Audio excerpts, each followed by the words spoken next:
Frères et sœurs, bonsoir et shalom. Bien, nous allons poursuivre ce soir notre séminaire qui va pouvoir nous permettre à tous de saisir, puisque nous sommes en train de voir la colère, de saisir ce soir les clés qui vont nous permettre d'ouvrir certaines portes et de fermer d'autres portes. La colère, c'est un fléau des derniers temps. Vous rappelez-vous, dans Éphésiens chapitre 2, il est dit que nous étions des enfants de colère.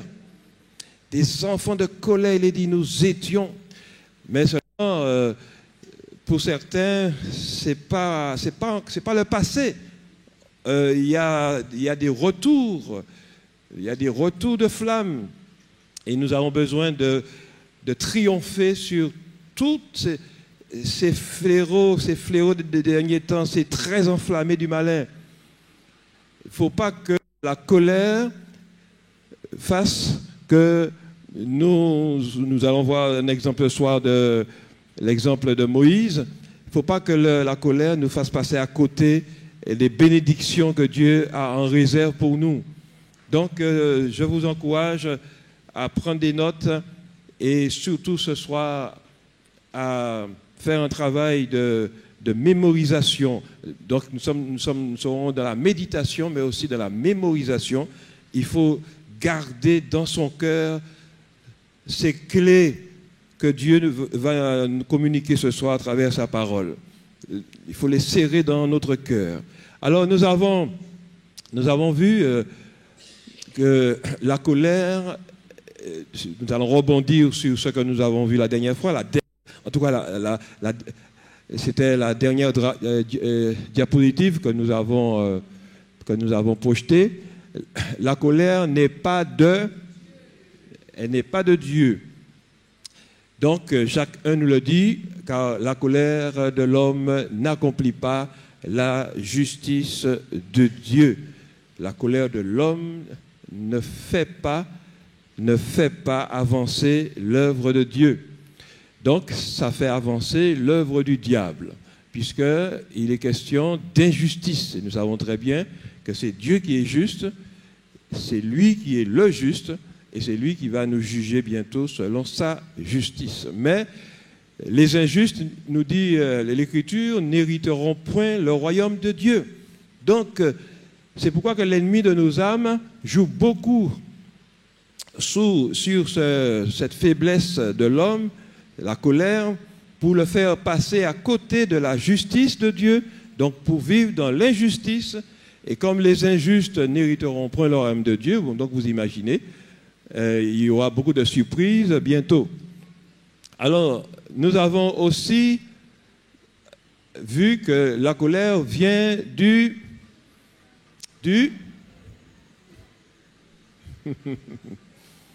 Vous aviez noté, hein, pour ceux qui ont noté, qui ont noté sur papier, mais aussi ceux qui ont noté dans leur mémoire, c'est important de ne pas oublier que la colère vient du fou. L'insensé laisse voir à l'instant sa colère, mais celui qui cache un outrage est un homme prudent. Donc, à l'instant, la colère se manifeste à l'instant pour l'insensé. Tandis que pour celui qui est prudent, eh bien, c'est pourquoi c'est une clé, je vous dis, c'est la clé que l'Esprit Saint donne. Lorsque la colère est là pour de pouvoir fermer certaines portes, clac, clac, à deux tours, et puis d'ouvrir l'autre porte pour laisser sortir quelque chose qui fasse du bien. Parce que si nous ne savons pas fermer certaines portes pour ouvrir d'autres, eh bien, il y a de ceux, malheureusement, la Bible nous est là-dessus, et sans aucun, il n'y a aucun doute là-dessus, il y a de ceux, malheureusement, qui vont passer à côté de certaines bénédictions. Nous verrons quelques exemples ce soir. Alors, nous avons Proverbe aussi 14, 29, celui qui est lent à la colère a une grande intelligence, mais celui qui est prompt à s'emporter, il est dit, proclame sa folie. Et depuis mardi dernier, vous avez pu expérimenter un petit peu ce que c'est que la colère. Vous l'aviez déjà expérimenté, mais à partir de l'étude, vous avez vu comment l'ennemi est revenu au galop. Le naturel est revenu. Et peut-être que certains ont dû faire leur mea culpa. Et même aujourd'hui. Et nous avons à remporter des victoires parce que la folie est attachée au cœur de l'enfant, il est dit. L'enfant vient dans la folie. Et puis, Jésus dit dans Marc chapitre 7, à partir du verset 21, il commence en disant, c'est du cœur des hommes que viennent d'abord les mauvaises pensées, ensuite il parle de l'adultère, ensuite après il dit les meurtres, et puis la liste continue, et puis le dernier de la liste, c'est la folie. Vous imaginez? La folie est dans le cœur de l'homme. Et c'est pour cette raison que quand la folie se manifeste, eh bien, la colère, c'est la colère qui est l'instrument de la folie. C'est par la colère que nous démontrons que nous sommes fous. Surtout il est dit celui qui se laisse emporter. Hein. Il faut bien souligner. Hein. Nous avons vu que la colère en elle-même n'est pas péché. C'est un sentiment qui prouve que nous aimons ce qui est juste. Nous adhérons à ce qui est juste. Et c'est pourquoi que quand Dieu se met en colère, eh bien, il se met en colère parce qu'il s'irrite, parce qu'en face, il y a des pécheurs, il y a des hommes et des femmes qui vivent dans l'injustice, qui commettent l'injustice. Donc, il ne peut pas être content de cela. Et c'est pour cette raison qu'il est dit que le Seigneur est lent à la colère. Il se met en colère, mais il est lent à la colère. Tandis que celui qui se laisse emporter, il est prompt à s'emporter, ben c'est un fou. Parce que Dieu, lui, il freine, il est lent, et celui qui s'emporte, c'est celui-là qui est fou. Donc, vous voyez bien dans quel camp nous situons ce soir, n'est-ce pas? Est-ce que nous sommes dans le camp de ceux qui freinent, qui sont lents, ou de ceux qui se précipitent? Pour un oui, pour un non, ils ont déjà les griffes dehors. Alors donc, ça veut dire qu'il y a deux camps, et il y aura toujours deux camps. Je vous ai déjà dit, il y a les vieilles sages, il y a les vieilles folles, il y a les brebis, il y a les boucs, il y a l'ivraie, il y a le bon grain. Il y a toujours deux camps. Et il faut savoir dans quel camp on est. Il ne faut pas simplement se contenter de dire « Seigneur, Seigneur » de sa bouche. Il faut se situer. Et qui est-ce qui va le faire pour nous? L'apôtre Paul dit, examinez-vous vous-même pour savoir si vous êtes dans la foi. Éprouvez-vous vous-même, il dit. Donc chaque croyant doit le faire, ne pas attendre que l'autre le fasse pour nous. Que le pasteur, que l'ancien, que le mari, que la femme, que le frère, la sœur dans l'église. Non! Il est dit, examinez-vous vous-même. Faites-le vous-même. Pas besoin de gendarmes. Nous devons rentrer en nous-mêmes, faire notre introspection, ça veut dire. Ça signifie entrer en soi-même, s'examiner. Nous sommes très forts pour nous occuper des affaires des autres. Et l'apôtre Paul nous dit que chacun s'occupe de ses propres affaires. Et il est dit de ne pas s'ingérer dans les affaires d'autrui. Mais justement, quand Dieu dit de ne pas faire, c'est là que nous sommes forts, puisque c'est là que nous faisons toujours le contraire de ce que Dieu dit de faire. Et puis quand il dit de faire quelque chose, on a du mal à rentrer dans ce qu'il dit de faire. Mais quand il dit de ne pas faire, eh bien tout le monde est déjà là-dedans. Alors, Ecclésiaste 7, verset 9 nous dit, ne te hâte pas en ton esprit de t'irriter, car l'irritation repose dans le sein des insensés. Le Seigneur me déshabille tout le temps, c'est pour pouvoir m'habiller. Alors donc, tous ceux qui veulent monter doivent se laisser déshabiller. Comme ce soir, le Seigneur va nous déshabiller. Et puis, quand nous allons quitter cette salle, mais nous serons mieux habillés. Il va nous revêtir. Mais il faut d'abord se dévêtir, il faut enlever. Il y a des choses qui doivent sortir ce soir. Il y a des choses qu'on doit condamner, qu'on doit avouer, qu'on doit rejeter, confesser. Et puis ainsi, le Seigneur va nous remplir. Alors, nous continuons. Il y a l'homme excite la colère de l'homme. Proverbe 27, verset 17. Comme le fait Guise le fer, ainsi, un homme excite la colère d'un homme. Et vous vous souvenez de la dernière séance? Eh bien, je vous disais que ce sont des choses qui se font tellement vite. Il suffit que nous soyons en contact avec l'autre pour qu'il y ait un mécontentement qui se déclenche. Puisque l'autre n'est pas soi. Nous sommes différents. Alors, il y a des différentes façons de voir les choses. Chacun a son point de vue. On a des intérêts différents. C'est ça les conflits. On voit les choses différemment. Celui-là, il aime le rouge, l'autre aime le bleu. Celui-là dit, moi, ce que j'aime, c'est les haricots rouges. L'autre dit, non, moi c'est les lentilles.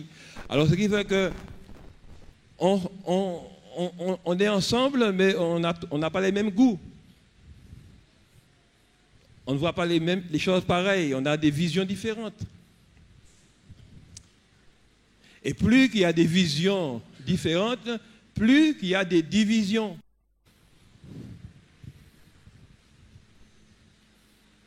Nous sommes là, si on pense nos trois bien-aimés, puis moi avec 4, si nous avons chacun une vision différente des choses, eh bien, pour collaborer, pour vivre ensemble, c'est difficile. À force d'avoir des visions différentes, on est dans les divisions après. Alors, donc il faut le Saint-Esprit pour nous unir, pour nous permettre d'avoir une même vision, même pensée, même sentiment, même amour, même foi. C'est le Saint-Esprit qui fait ce travail. Alors, mais moi je vous dis que quiconque se met en colère contre son frère mérite d'être puni par les juges, que celui qui dira à son frère Raka mérite d'être puni par le Sanhédrin, que celui qui dira insensé mérite d'être puni par le feu de la géhenne.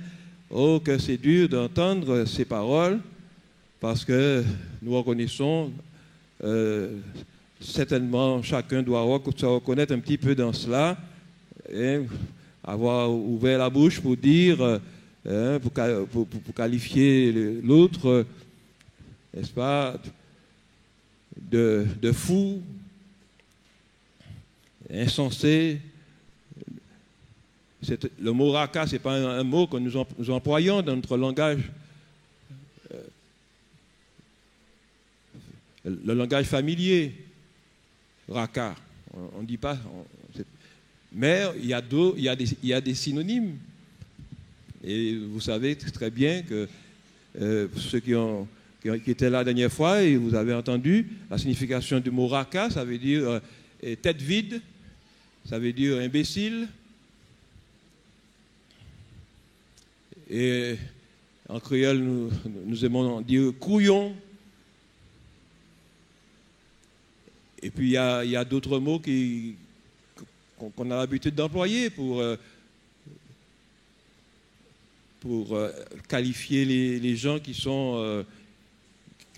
n'ont pas la tête la tête en place. On pense qu'ils n'ont pas la tête en place. Et le Seigneur nous dit que lorsque nous voyons une paille chez notre frère, eh bien, Jésus dit que si nous voyons une paille chez le frère, c'est que nous avons une poutre. Donc, nous sommes incapables de juger quelqu'un. C'est pourquoi Jésus dit, ne jugez pas afin que vous ne soyez pas jugés. Alors, bien sûr, il y a une différence entre constater que l'autre, n'est-ce pas, est dans une situation de folie. Alors, nous constatons la chose. Eh bien, ça doit nous pousser à prier pour cette personne. Ça doit nous pousser peut-être à aller vers cette personne pour l'aider à s'en sortir, mais sans porter de jugement sur la personne. Vous voyez? Et assez souvent, la première réaction, c'est un jugement. Alors Jésus dit, moi, je ne suis pas venu pour juger, je suis venu pour sauver le monde. Il a fixé un jour où il va juger, mais il a dit, je ne suis pas venu pour ça, je suis venu pour sauver. Alors, celui qui juge prend la place de Jésus. Et celui qui accuse son frère, il prend la place du diable, car c'est le diable qui est l'accusateur des frères. Est-ce que vous dites amen à ça? Bien, nous le savons. Tu juges, tu prends la place de Jésus. Tu accuses, tu prends la place du diable. Eh bien, reste à ta place. Et à notre place, ce que Dieu nous a donné, comme il nous a fait la grâce justement de recevoir le salut. Il nous a fait miséricorde, il a eu compassion de nous, il nous a fait grâce, il nous a donné le salut, c'est un cadeau du ciel. Nous ne méritons pas cela. Eh bien, le Seigneur dit, normalement, tu devais te retrouver en enfer. Moi, j'ai été en enfer pour que tu n'ailles pas en enfer. Je suis descendu dans les cieux des morts. J'ai connu la séparation d'avec mon Père. J'ai crié, mon Dieu, pourquoi m'as-tu abandonné? Et j'ai connu cette séparation, c'était à cause de toi, c'était pour toi. Alors aujourd'hui, je te demande, puisque tu as reçu le salut, tu as reçu ma grâce, moi je te demande de faire grâce à tout le monde. Et puis le jour viendra où moi je vais juger. Moi, ma colère va s'abattre sur les hommes rebelles, les impies. Mais c'est moi qui vais régler ce problème. Alors, je te demande une seule chose, c'est de faire grâce, de pardonner, de supporter, de patienter. Voilà la vie du ressuscité. Proverbe 19, verset 11, « L'homme qui a de la sagesse est lent à la colère, et il met sa gloire à oublier les offenses. » La sagesse vient de l'esprit. Isaïe 11 nous le dit. Isaïe 11 nous dit, c'est un esprit, l'esprit de l'Éternel reposera sur lui, en parlant du Messie, du Christ qui allait venir. Et puis il est dit, esprit de sagesse, esprit d'intelligence, esprit de conseil, esprit de force, esprit de connaissance, esprit de crainte de l'Éternel. Il est même dit, il respirera la crainte de l'Éternel. Vous imaginez le Saint-Esprit quand il est là, ben on a sagesse, intelligence, conseil, force, connaissance et crainte de l'Éternel. Et on a l'amour, puisque 2 Timothée 1, 7 nous dit, ce n'est pas un esprit de timidité que Dieu nous a donné, mais c'est un esprit de force, d'amour et de sagesse. L'amour. Oui, Dieu a mis dans mon cœur, dans notre cœur, l'amour. Et nous ne devons rien à personne. Vous ne devez rien à personne si ce n'est de vous aimer les uns les autres. Notre seul devoir, c'est d'aimer. Je vous dois l'amour.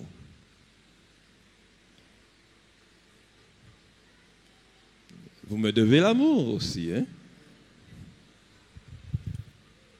Alors aimons-nous. Eh bien, nous continuons. La colère se paie cher. Proverbe 19, verset 19. Est-ce que vous connaissez ce verset, chers amis? Pas encore. Bien, il faut le mémoriser. Proverbe 19, 19, 19, 19. C'est un verset qui nous permet de nous mettre à neuf. Parce que quand on va le méditer là dans un petit moment, vous allez voir que ça va nous mettre à neuf. 19, 19. Celui que la colère emporte doit en subir la peine, car si tu le libères, tu devras y revenir. Celui que la colère emporte. Et nous avons bien vu que la colère est légitime. C'est un sentiment de mécontentement par rapport à l'injustice, par rapport au mal qui se commet. Mais quand la colère est accompagnée de réactions violentes, verbales ou physiques, quand on se laisse emporter par elle, alors à ce moment-là, on pêche. Et il est dit, celui que la colère emporte doit en subir la peine. Il doit payer ça. Chers amis, certains d'entre vous, peut-être, sont en train de payer le fait d'avoir cette remise en colère.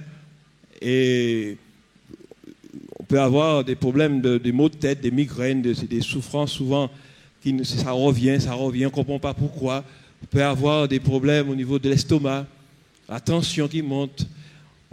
Il y a toute espèce de complications physiologiques au niveau du corps, n'est-ce pas, par rapport à la colère, et puis aussi au niveau de l'âme.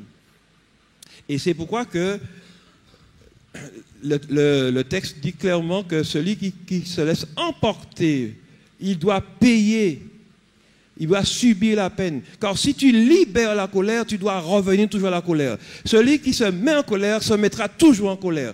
Et c'est ça que le texte veut dire. Si tu libères, si tu te mets en colère, tu te mettras toujours en colère. Tandis que tout à l'heure, nous allons voir comment justement éviter de libérer cette colère. Il faut bien la libérer, hein, il faut bien que ça parte. Mais nous allons voir comment il faut faire, dans quelle direction que ça aille. Parce que souvent, c'est en direction de notre prochain. Mais il faut que cette colère soit dirigée vers quelqu'un d'autre. La colère, donc, se paye cher. J'ai pris l'exemple du lion en cage. Alors, je vous fais... tout le monde connaît ici un lion, même si on ne l'avait pas encore vu en vrai. Tout le monde peut-être n'a pas encore vu un lion en vrai. Mais tout le monde sait ce que c'est qu'un lion. Alors, imaginez un lion en cage, fermé à clé, la porte est fermée à clé, et puis il y a du monde tout autour. Les gens s'approchent, on peut toucher même les barreaux. On est là, on tourne autour, on regarde, on prend des photos. Le lion, il est inoffensif tant qu'il est enfermé. N'est-ce pas? Quand il est bien enfermé, il est inoffensif. Mais admettons que quelqu'un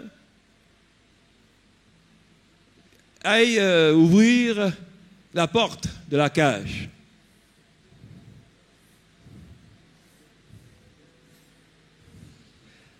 Alors le lion va sortir. C'est vrai que celui-là qui a ouvert, peut-être il peut se cacher momentanément derrière la porte. Le lion va sortir et va dévorer tous ceux qui sont là. Mais celui qui a ouvert la porte, lui, il sera dévoré aussi par le lion. Alors cette image-là, c'est pour nous montrer que quand on se laisse emporter par la colère, on va faire des dégâts parce qu'on va ouvrir la bouche, on va dire des choses, on va faire des choses, on va blesser, on peut même tuer. Mais le Seigneur dit, celui que la colère emporte doit en subir la peine. La colère va te tuer aussi. Tu n'échapperas pas. Tu as libéré le lion, il a fait des dégâts, mais il va te tuer aussi.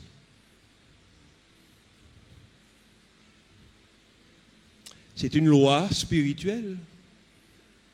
Comme il y a des lois naturelles. Si tu grimpes à un cocotier et que tu glisses, tu perds l'équilibre, tu vas tomber. C'est une loi naturelle. Tous ceux qui veulent monter, il faut qu'ils sachent descendre. Si on ne sait pas descendre, on tombe.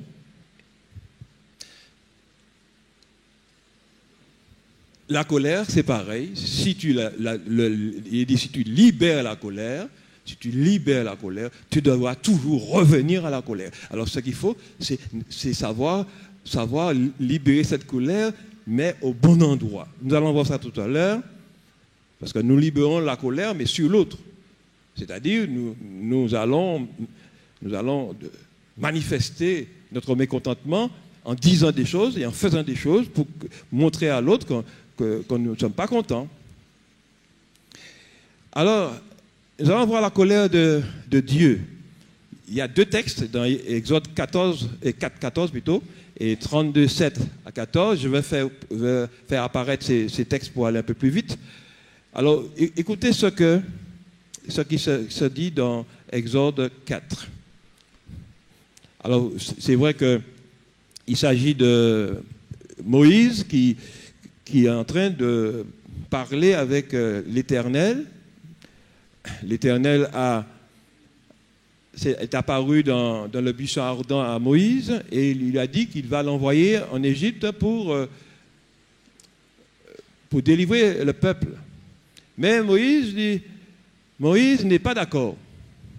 Moïse écoute l'Éternel pendant un moment et puis après il dit: envoie qui tu voudras envoyer, moi je n'irai pas parce que je n'ai pas la parole facile, je ne sais pas parler. Envoie qui tu voudras envoyer. Moïse, quelque part, il s'est mis en colère. Il n'est pas content parce que c'est Dieu l'a choisi pour l'envoyer dans un pays qu'il connaît, l'Égypte. Puisqu'il a dû fuir l'Égypte, il connaît ce qui s'est passé. Il avait un compte, l'Égypte a un compte à régler avec lui. Et là, maintenant, le Seigneur lui dit qu'il faut qu'il retourne là. Alors, il s'est caché derrière cet alibi. Il a dit: je ne sais pas parler. Et il a dit: la colère de l'Éternel s'enflamma contre Moïse. Et il dit: n'y a-t-il pas ton frère Aaron le Lévite? Je sais qu'il parlera facilement. Le voici lui-même qui vient au-devant de toi. Et quand il te verra, il se réjouira dans son cœur. Chers amis, vous avez vu comment la colère de l'Éternel s'est manifestée? Moi, quand j'ai lu ce texte, je suis arrivé sur ce verset, je m'attendais à lire ensuite après, quand Moïse a dit: envoie qui tu voudras envoyer.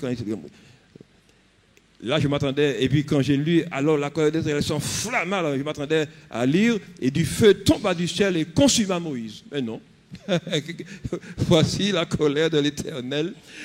N'y a-t-il pas ton frère Aaron le Lévite? Je sais qu'il parlera facilement. Le voici lui-même qui vient au-devant de toi. Et quand il te verra, il se réjouira dans son cœur. Mais quelle colère! Mais quelle colère! Oh là là! La colère de l'Éternel qui s'enflamme et puis qui dit: oui, voici ton frère qui arrive, je l'envoie. Oh! Est-ce que vous ne vous sentez pas gêné ce soir? Vous ne vous sentez pas gêné, malade de vous être mis en colère aujourd'hui contre quelqu'un? Et puis surtout la manière que vous avez peut-être réagi, n'est-ce pas? Mais écoutez, l'Éternel dit, sa colère s'enflamme et puis il dit: bon, j'envoie ton frère Aaron avec toi. Ah, je sais qu'il parlera facilement. Vous voyez que la colère de Dieu, ça n'a rien à voir avec notre colère. Ah là là là là là là là.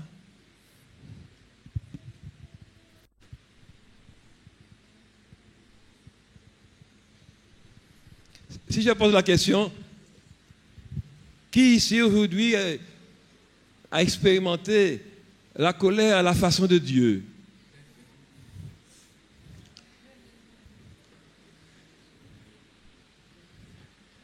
Notre colère s'est enflammée, puis on dit à l'autre: bon, viens.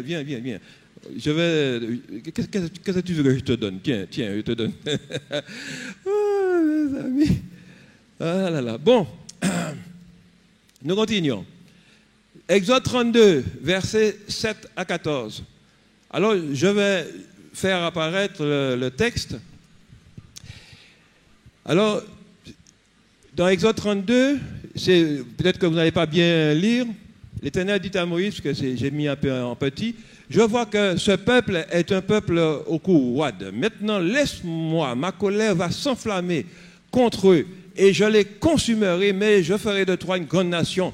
Moïse implore à l'Éternel son Dieu et dit: pourquoi, ô Éternel, ta colère s'enflammerait-elle contre ton peuple que tu as fait sortir du pays d'Égypte par une grande puissance et par une main forte? Pourquoi les Égyptiens diraient-ils: c'est pour leur malheur qu'il les a fait sortir, ou c'est pour les tuer dans les montagnes et pour les exterminer de dessus de la terre? Reviens de l'ardeur de ta colère, repens-toi du mal que tu veux faire à ton peuple. Souviens-toi d'Abraham, d'Isaac et d'Israël, tes serviteurs, auxquels tu as dit en jurant par toi-même: je multiplierai votre postérité comme les étoiles du ciel, je donnerai à vos descendants tout ce pays dont j'ai parlé, et ils le posséderont à jamais. Et l'Éternel se repentit du mal qu'il avait déclaré vouloir faire à son peuple.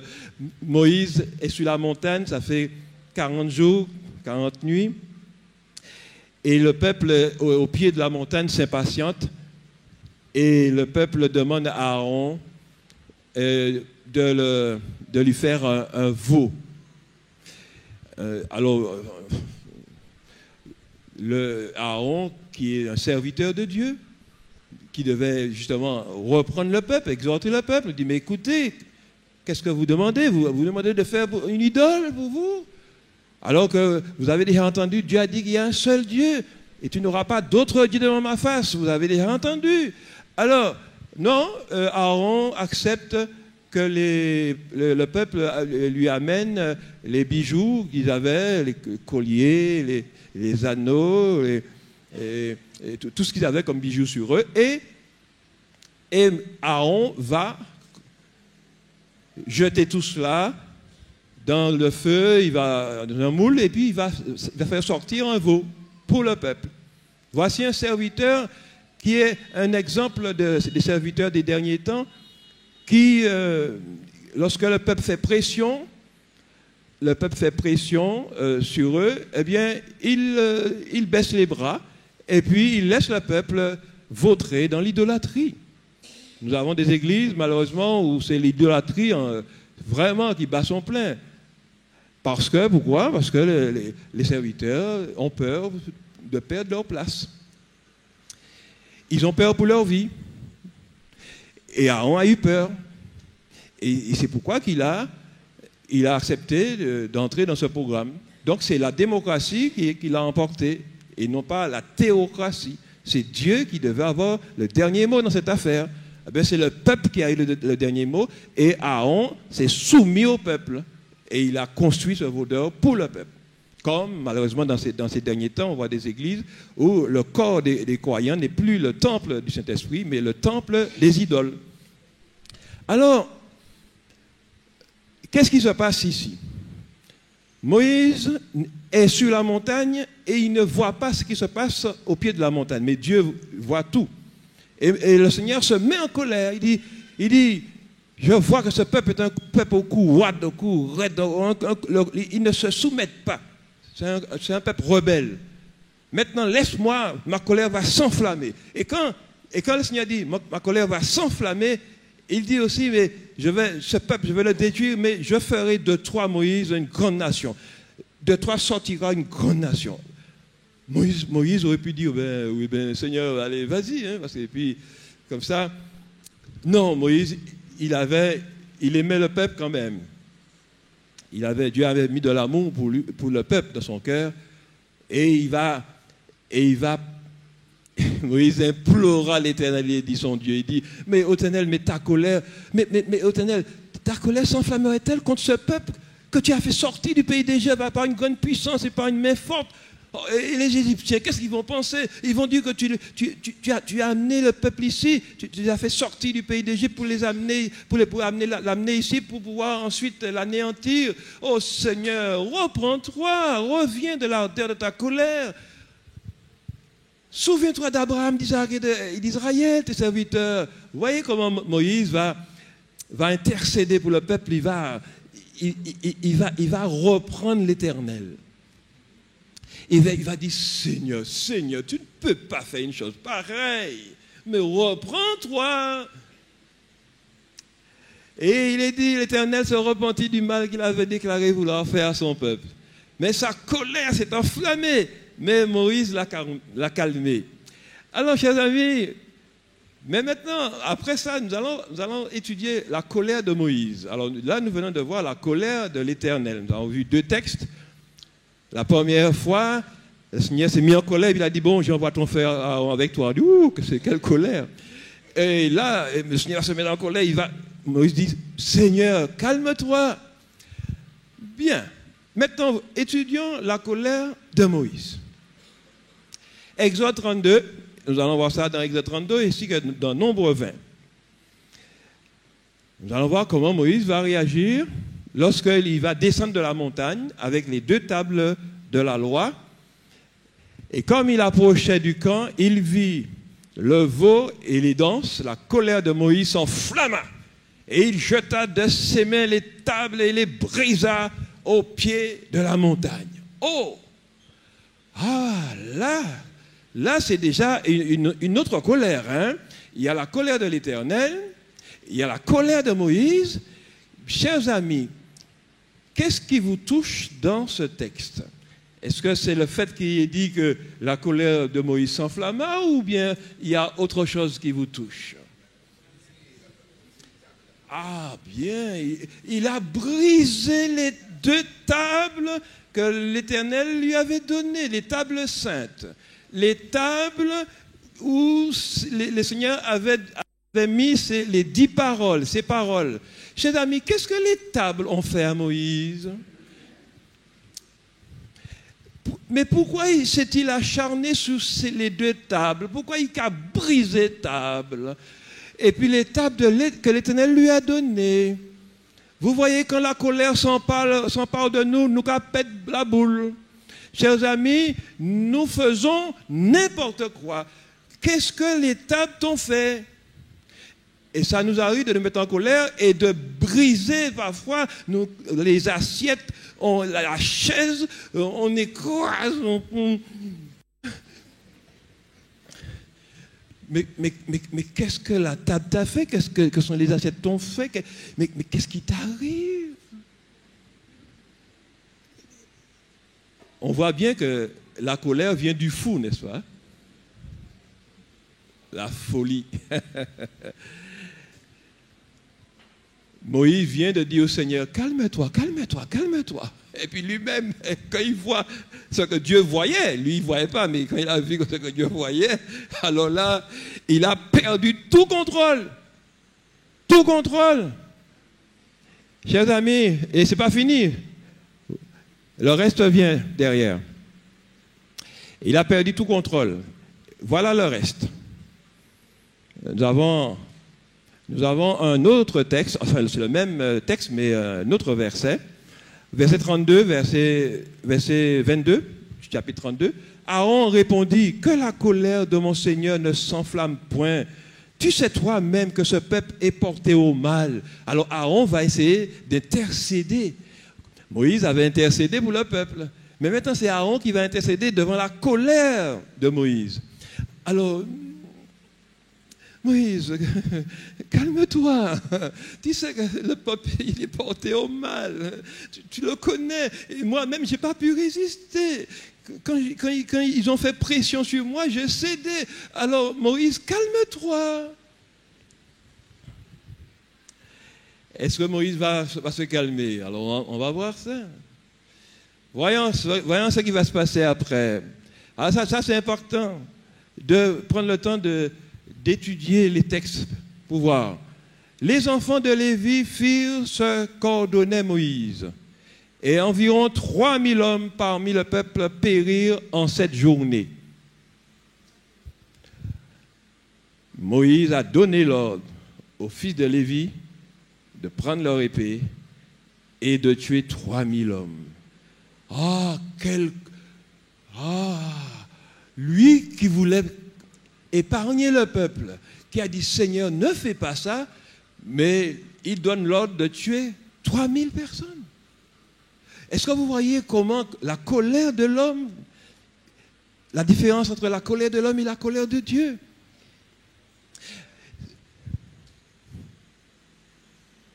Et ce texte est là pour nous montrer jusqu'à quel point, et c'est un serviteur de Dieu, attention, pas n'importe qui, attention, pas n'importe qui, Moïse. Et c'est pas fini, c'est pas fini. Nous allons voir un autre texte, dans Nombre 20, que vous connaissez. Le Seigneur, dans Nombre 20, le peuple va se soulever contre Moïse et Aaron, et ils vont réclamer que Moïse, enfin, il n'y avait pas d'eau. Il n'y avait pas d'eau, il mourait de soif. Ils ont commencé à dire des paroles, n'est-ce pas, à murmurer et à se révolter contre Moïse. Et même, ils commençaient à regretter. Je se disais on était en Égypte et tout ça, et tu nous as fait sortir de là pour venir mourir ici dans ce pays. Eh bien, le peuple est en colère contre Moïse. Alors Moïse va se jeter devant sa face, il va se jeter devant l'Éternel. Et le Seigneur va lui dire, prends la verge et convoque l'assemblée, toi et ton frère Aaron, vous parlerez en leur présence au rocher, et il donnera ses eaux. Et tu feras sortir pour eux de l'eau du rocher, et tu abreuveras l'assemblée et leur bétail. Le Seigneur dit, vous parlerez en leur présence au rocher, et il donnera ses eaux. Vous parlerez. Bien. Maintenant, vous parlerez, nous allons voir ce que Moïse va faire. Il va aller pour exécuter ce que Dieu lui a dit. Moïse et Aaron convoquèrent l'assemblée en face du rocher, et Moïse leur dit, écoutez donc, rebelles, est-ce de ce rocher que nous vous ferons sortir de l'eau? Puis Moïse leva la main, n'est-ce pas, et frappa 2 fois le rocher avec sa verge. Il sortit de l'eau en abondance, et l'assemblée but, et le bétail aussi. Est-ce que le Seigneur avait dit à Moïse de frapper le rocher? Non, il avait dit de parler au rocher.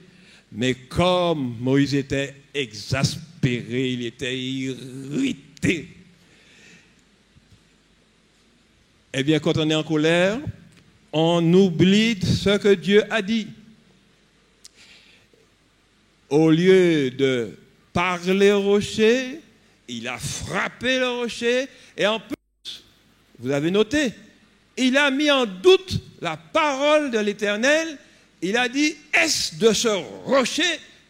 Mais vous avez lu, c'est écoutez, rebelle, est-ce de ce rocher que nous vous ferons sortir de l'eau? Alors que Dieu lui avait dit de parler au rocher et de l'eau sortira. Maintenant, il met en doute ce que Dieu lui avait dit. Vous voyez comment la colère, chers amis, qu'on soit serviteur ou pas, lorsque la colère est là, nous oublions Dieu, nous oublions ce qu'il a dit, nous nous en prenons même à la matière, à des choses qui nous... Vraiment, c'est là la stupidité, la folie de celui qui se met en colère, c'est qu'il a un comportement complètement bizarre. Mais comment tu peux t'en prendre à quelque chose d'inerte, aux tables de la loi, ensuite tu fais tuer 3000 hommes, et en plus, maintenant, le Seigneur te dit maintenant de parler au rocher. Tu frappes le rocher au lieu de parler, et même 2 fois. Et en plus, tu dis, est-ce de ce rocher que de l'eau sortira? Donc, voilà, lorsque Dieu, de sa bonté, va faire que de l'eau va sortir du rocher. Car Dieu est bon, il n'est pas comme nous. Mais là, le verset qui vient après, le Seigneur dit, Moïse, et il va associer Aaron. Moïse, Aaron, vous ne m'avez pas sanctifié devant le peuple. Vous n'entrerez pas dans le pays promis. Vous n'entrerez pas.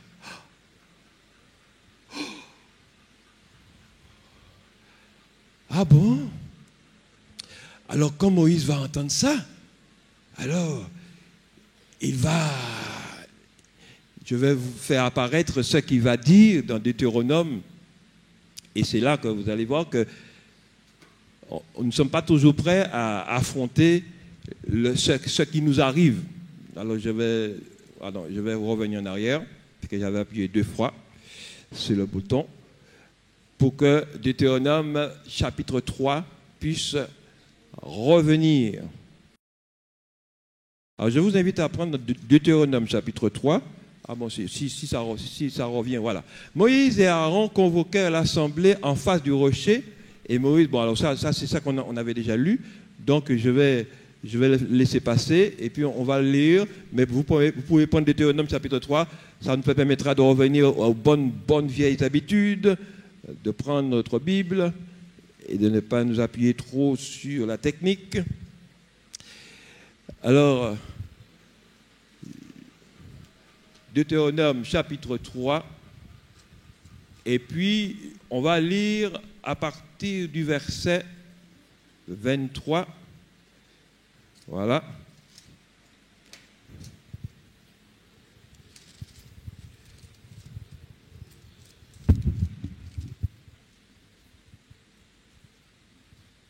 Alors, j'ai sous les yeux le verset 23. Il est dit ceci. En ce temps-là, j'implorai la miséricorde de l'Éternel en disant, Seigneur éternel, tu as commencé à montrer à ton serviteur ta grandeur et ta puissance.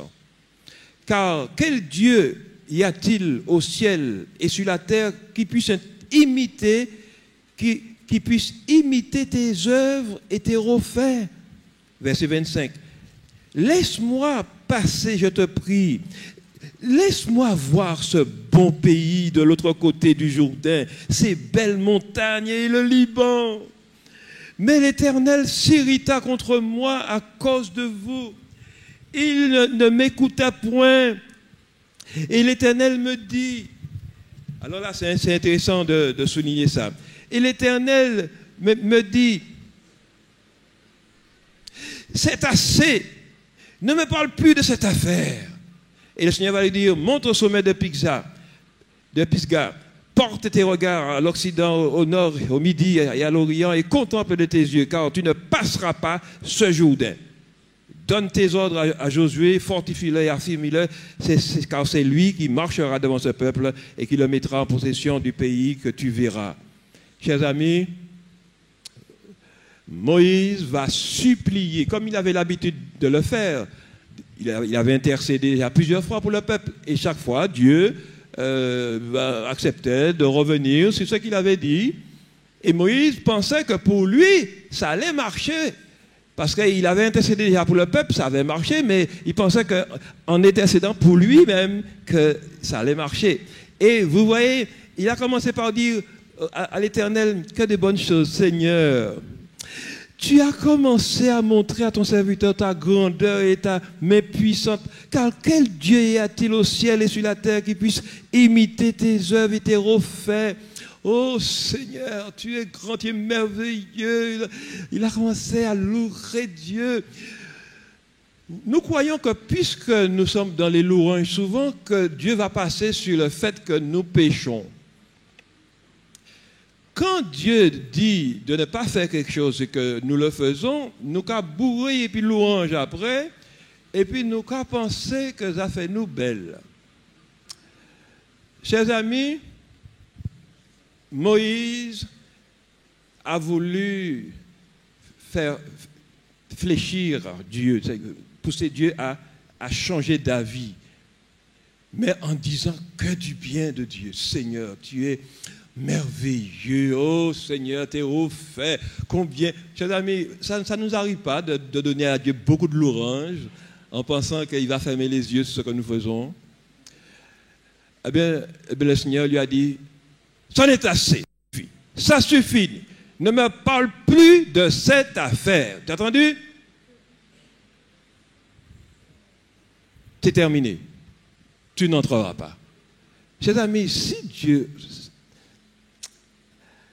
a agi ainsi envers Moïse, mais qui sommes-nous face à Moïse, qui était un homme à qui Dieu parlait face à face, bouche à bouche? C'était un ami de Dieu. Il est dit. Le Seigneur ne s'est pas laissé fléchir devant Moïse en disant, mais oui, bon, d'accord Moïse, tu as déjà tellement fait, tu as travaillé, tu t'es donné, tu as souffert, eh bien d'accord, ok, bon, allez, vas-y. J'avais dit ça, mais non, mais tu vas entrer. Parce que, je ferme les yeux. Le Seigneur n'a pas fermé les yeux pour Moïse, il a fermé les yeux pour nous. Si nous persistons et signons dans notre position, si nous continuons à faire notre tête, si nous continuons à pécher en pensant que Dieu est bon et puis on va faire monter beaucoup de louanges et puis comme ça il va céder.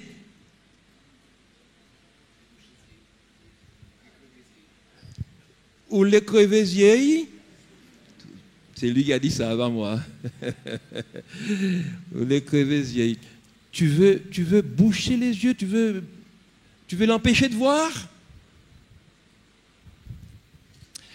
Chers amis, je crois que là, nous avons ce soir à faire très attention et je continue avec la diapositive suivante. Nous sommes, Jacques 1, verset 22 nous dit, nous sommes des auditeurs oublieux. La colère produit un ressenti. D'abord, ça produit un ressenti et je vais faire apparaître le premier ressenti. C'est un sentiment de tristesse et d'aigreur. Est-ce que vous pouvez me dire, je vous ai donné la définition, mais quel mot qui se trouve caché derrière le rectangle bleu? sentiment de tristesse et d'aigreur. Le premier ressenti de la colère. Alors, vous avez trouvé? Là? Mais oui, l'amertume. Ensuite, il y a aussi un sentiment d'hostilité mêlé de rancune, de reproche. Quand la colère est là, c'est quoi ça? L'animosité? Non. Sentiment d'hostilité mêlé de rancune.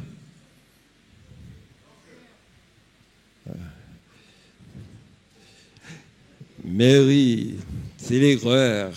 Quand on est aigri, hein, quand on est aigri, il y a de la rancune. Et on fait des reproches aussi à l'autre. L'hostilité, c'est qu'on est agressif. Et puis, il y a aussi ressenti avec un désir de vengeance. Ah oui, c'est la rancune. Il faut dire rancœur, ben, c'est pas loin, c'est tout à fait la même famille.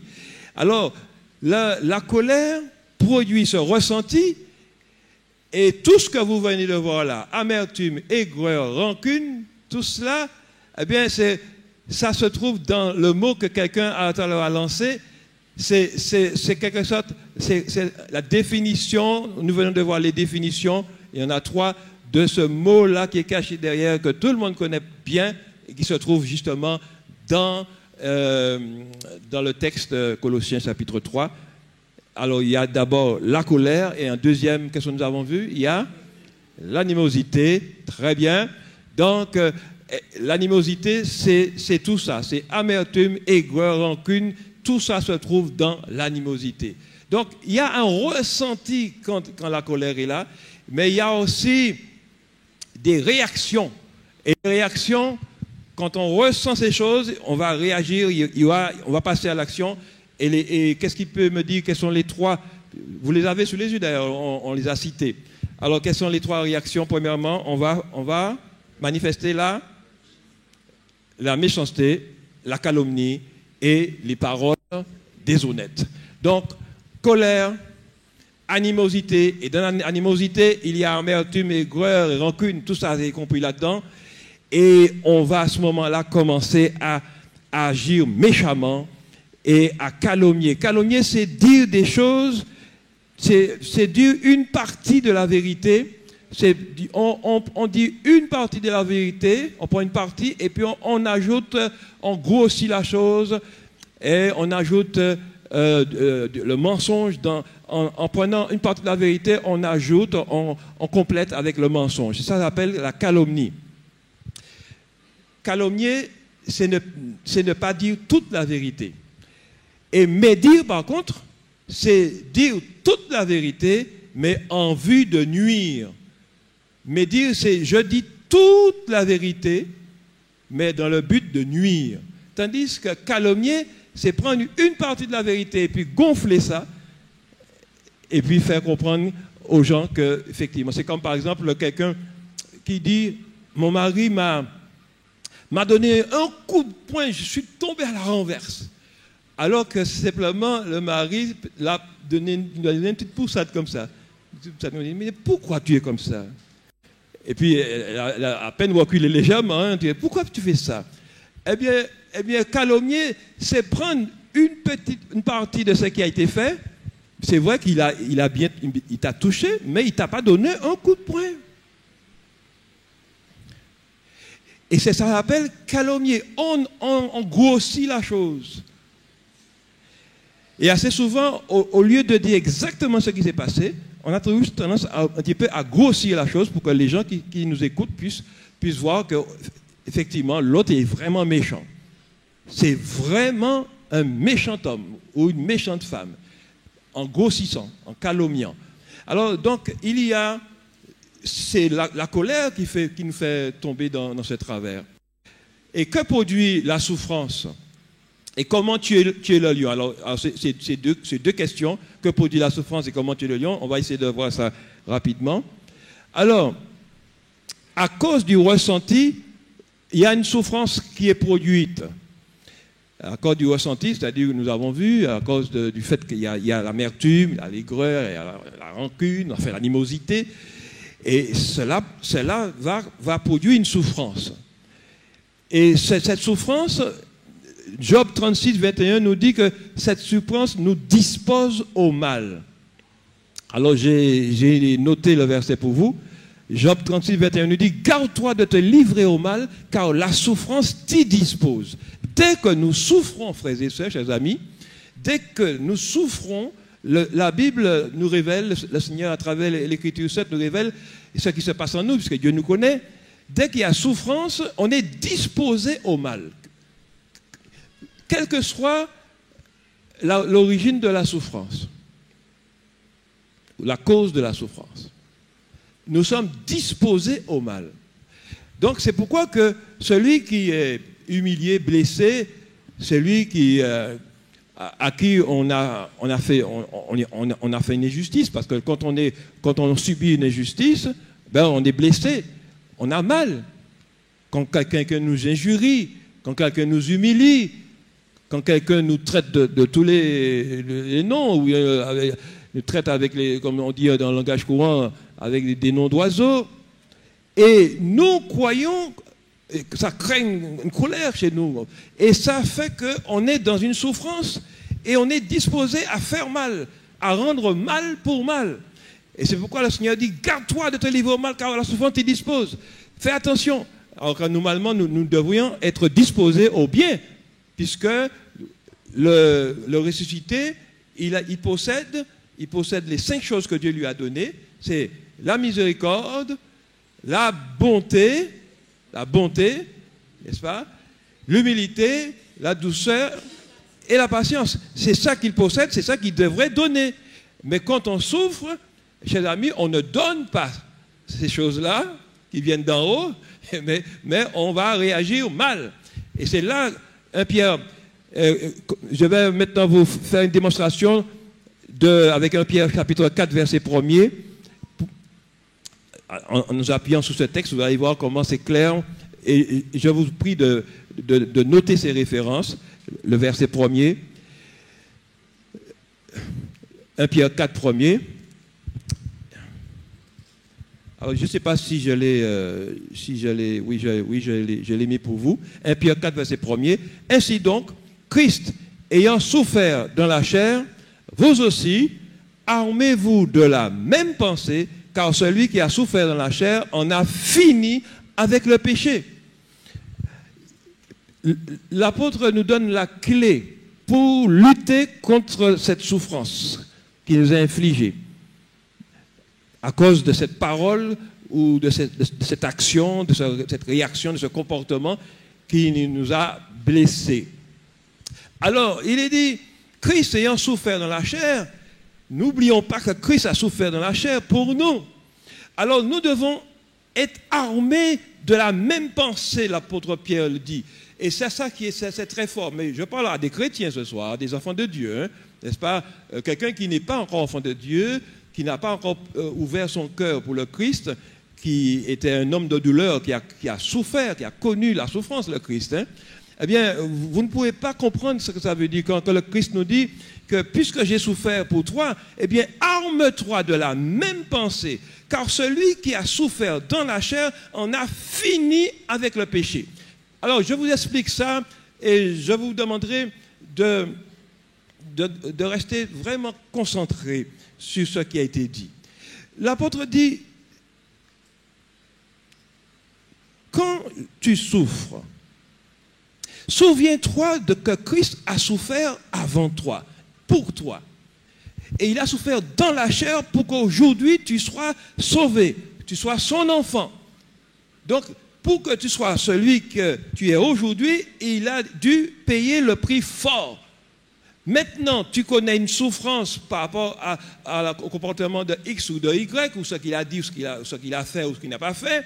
Donc, tu connais une souffrance, mais cette souffrance, bien sûr, ne peut pas être comparée à ce que j'ai souffert pour toi, mais c'est une souffrance qui est à ton niveau. C'est une souffrance qui est humaine, parce que Jésus a souffert ce qu'aucun humain ne pourrait supporter. Mais lui, il permet que nous ayons une souffrance juste pour communier avec lui dans sa souffrance, parce qu'il dit, si nous souffrons avec lui, nous régnerons aussi avec lui. Donc, il nous fait goûter juste un petit peu. Maintenant, tu sens que tu as une souffrance et tu es disposé au mal. Tu vas parler, tu vas agir, tu vas réagir. Attention, le péché va sortir. Alors maintenant, puisque le péché va sortir, moi, voici la clé que je te donne. Souviens-toi que j'ai souffert dans la chair pour te libérer du péché. Maintenant, si tu acceptes cette souffrance, si tu l'acceptes, si tu ne l'extériorises pas, si tu ne l'exprimes pas, alors à ce moment-là, mon sang va agir, ma vie va agir en toi et tu vas finir avec ce péché. Ce péché qui allait sortir ne va plus sortir, ne va plus se manifester. Tu en auras fini avec. Mais souviens-toi que j'ai souffert à cause de ce péché qui veut sortir de toi. Souviens-toi que j'ai souffert dans la chair pour qu'aujourd'hui tu puisses maintenant, par ma puissance, la puissance de mon esprit en toi, que tu puisses maintenant prendre le dessus sur ce péché qui veut sortir de toi. Il faut finir avec ce péché. Alors, n'ouvre pas ta bouche. Parce que le péché veut sortir par une parole méchante, veut sortir à travers tes mains, tes pieds, tes yeux même. Tu deviens comme un dragon.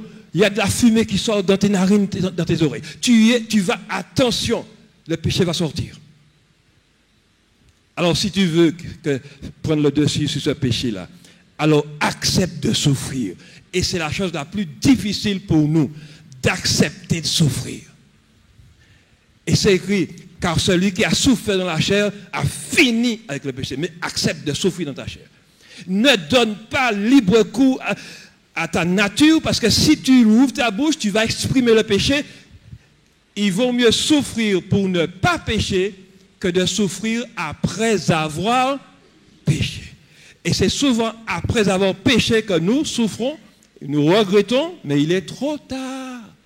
Tandis que quand on souffre avant, pour ne pas pécher, on n'a pas à regretter après, on n'a pas à aller s'excuser après, on n'a pas à aller demander pardon à l'autre après, puisqu'on n'a pas exprimé le péché.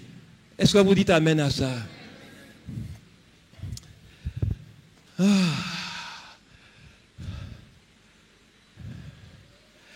1 Pierre 4, verset 19 nous dit, ainsi que ceux qui souffrent selon la volonté de Dieu remettent leurs âmes au fidèle Créateur en faisant ce qui est bien. Je peux vous assurer, chers amis, quand on entend une étude comme celle-là, où Dieu permet que nous puissions toucher du doigt notre voir véritablement, nous prendre conscience réellement de ce que nous sommes et la capacité que nous avons à faire le mal quand le Saint-Esprit ne prend pas le dessus, quand la parole de vérité ne peut pas nous donner cette victoire. Eh bien, je vous assure que nous pouvons être là, entendre toutes ces choses-là et être complètement indifférents, enfin insensibles. Ça veut dire que qu'on n'est pas dans le programme, parce que pour être dans ce programme, il faut être ressuscité, il faut être assis là-haut, il faut être mort sur la terre et il faut être vivant pour Christ. C'est seulement ceux-là qui peuvent rentrer dans ce programme. Je suis ressuscité avec Christ, je suis assis dans les célestes en Christ, je suis mort sur la terre, dans mon corps sur la terre, là vous voyez, mais je suis mort au péché. Et si je vis, ce n'est plus moi qui vis, c'est Christ qui vit en moi.